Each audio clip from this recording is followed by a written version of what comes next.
Good afternoon, everybody. Uneducated Economist here. So, the next recession is going to be unlike anything that anybody has ever experienced. Now, of course, every recession is different, and no two look the same. The reactions that come from the Federal Reserve are pretty much guaranteed when it comes to a recession.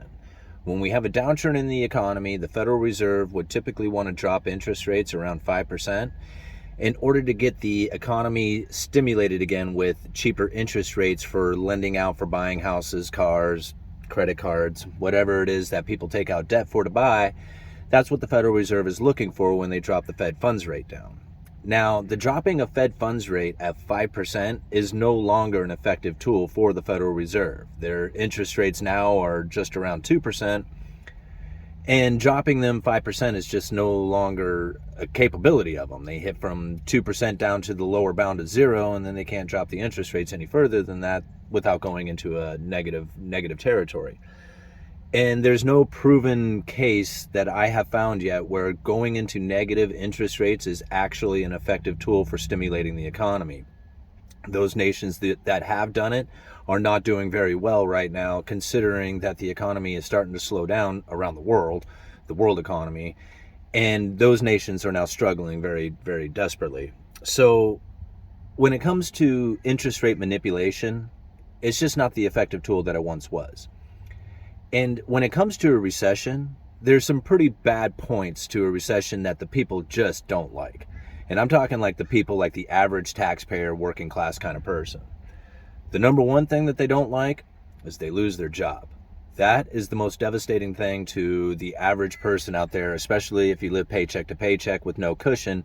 Losing your job is absolutely devastating. And believe me, I know because I've been there. So when it comes to recession and losing your job and not being able to find a job right away, that is probably the most devastating part to the average person.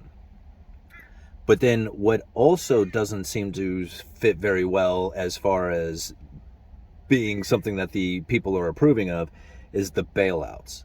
Bailing out of corporations. The people, the taxpayers, hate it. Just hate this idea of bailing out corporations, especially the big banks. You know, their tax dollars going to make sure of their survival, and then all the CEOs get these golden parachutes where they get like these major bonuses and stuff, and it all basically comes at the expense of the taxpayer. So recessions are very difficult to navigate through when you have high unemployment and then bailing out those corporations. It's very difficult to try and make that happen.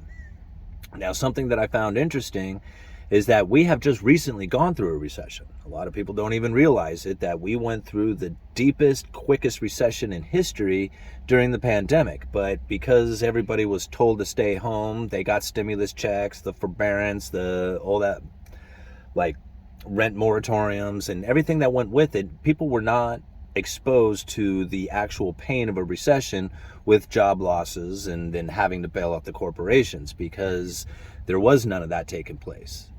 Although there was. When you have all the massive like moratoriums, forbearance, the stimulus package, the enhanced unemployment packages that went out, all that stuff was covering up the problems that a recession would typically have with high unemployment and bailing out the corporations.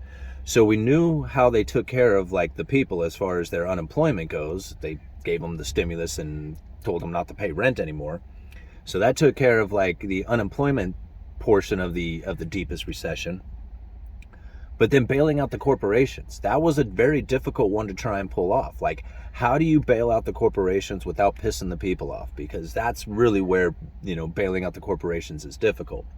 The Treasury can just, the government can just go and buy, corporate debt or buy preferred stock or something like that when it comes to bailing out like the automotive companies back during the '08 financial crisis.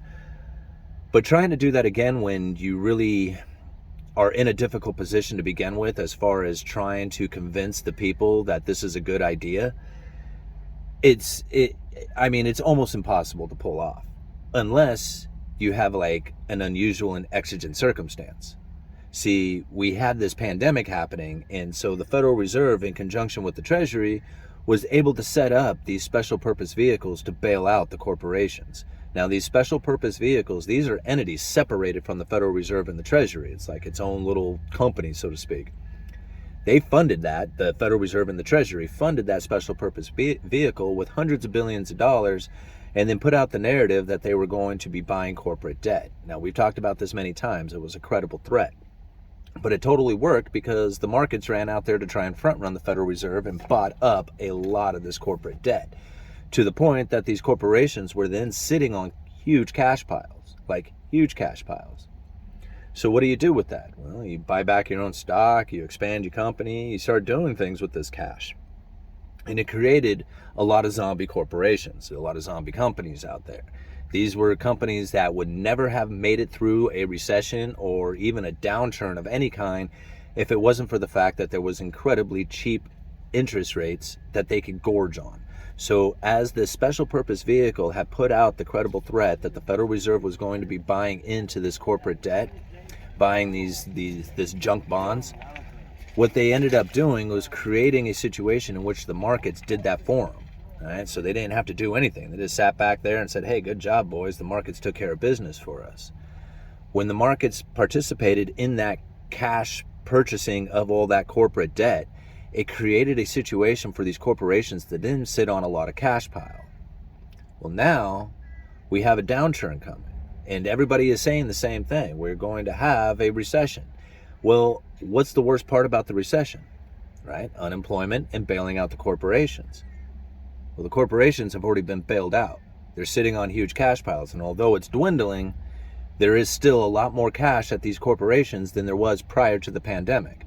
So they're sitting on a higher cash pile than they were prior to the downturn of the pandemic. The unemployment is not going to rise so easily when you have a horribly tight labor market like we have right now. So even if you were sitting in a situation in which we do go into a recession, we go into a downturn, and these corporations are not able to roll their old debt into new debt, the viable ones are sitting on cash. They should be able to weather the storm, to be able to continue to pay their bondholders or their creditors during a downturn in the recession or during a downturn in the economy from this recession. At the same time, even if you have corporations like zombie corporations who aren't able to exist during this downturn, when they get their heads knocked off, those people who lose their jobs will have plenty of jobs to go over to at the viable corporations, because we are sitting in an incredibly tight labor market. So is this recession going to look anything like the other ones? I doubt it. It's not going to look anything like it did before. And when it comes to the Fed reversing course because of a downturn or because of a recession, they won't really need to right away unless unemployment rises significantly, or if the interest rates get to the point on these corporations in which that they are no longer able to roll their old debt into new debt and they start failing dramatically. If you have cash piles sitting on them, that's probably not going to be a major issue either. So when it comes to the housing market, because that's another story that a lot of people like focus in on, they say, okay, well, what about the housing market? If the housing starts to go down, then the Federal Reserve will bail out the housing market. They won't bail out the housing market. They won't need to. And the reason why they aren't going to bail out the housing market is because they're not going to bail out the housing market if there's a downturn in the price. They will only bail out the housing market if there is a failure to get a loan because it's freezing up. See, as long as there's loans available, whether you can afford it or not doesn't matter. What does matter is that there's one there available for somebody to take out. If that market was to freeze up, then the Federal Reserve would do something about it. But at this point, there's loans available for people to take out. Whether you can get it or not is a different story, but it's not a frozen market. And that's where the Federal Reserve is really looking for, is to make sure that that market doesn't freeze up. Now, something to think about when it comes to the Federal Reserve and how they conduct the mortgage market policy, I guess is the only way to describe it, is the purchasing of mortgage-backed securities. Now, this is something to think about because they are loaded up with these mortgage-backed securities. During the pandemic and the quantitative easing that they had done, they purchased a lot of mortgage-backed securities. Now, mortgage-backed securities are basically a bond that is backed by a lot of people's mortgages. So it's like a box full of mortgages. And as those mortgages get paid, the investor who bought those mortgage-backed securities gets repaid, plus the investment that they get, the interest rate, the yield on it. Now, the mortgage-backed security market has been tightened up dramatically with the new issuance of mortgage-backed securities. See, there's less mortgage-backed securities being written because there's less refinancing, I should say, and less financing of homes as the sale of homes have dropped dramatically. So there is a pool of buyers of these mortgage-backed securities that's beyond the Federal Reserve. You have like insurance companies, retirement funds, people who are truly interested in owning some of these mortgage-backed securities for their portfolio, because they are fairly safe investment. I mean, they weren't back during the great financial crisis because they were toxic assets. People who really couldn't afford a loan were getting them, and they were building these mortgage-backed securities out of these toxic loans that essentially don't exist as they once did at one time. You see what I'm saying? So like these mortgage-backed securities are a lot safer bet this time around than they were back during the '08 financial crisis. So if you have buyers of these mortgage-backed securities, insurance companies, pension funds, whoever, and you have, so that's like a pool of buyers, and then you have a pool of mortgage-backed securities to purchase, but that pool is shrinking as the Federal Reserve just allows their mortgage-backed securities to naturally unwind off the balance sheet, meaning that they're not necessarily selling them, but just allowing them to mature, and then once they mature, don't roll that over into new mortgage-backed securities. So that just leaves the pool of buyers out there who would typically want to buy them, like the pension funds and insurance companies, buying into a pool of mortgage-backed securities that is shrinking because there's less refinancing and less new mortgages being issued. So now the Federal Reserve could either expand or contract that pool of mortgage-backed securities with their balance sheet and the unwinding of that, or the rolling off of that balance sheet.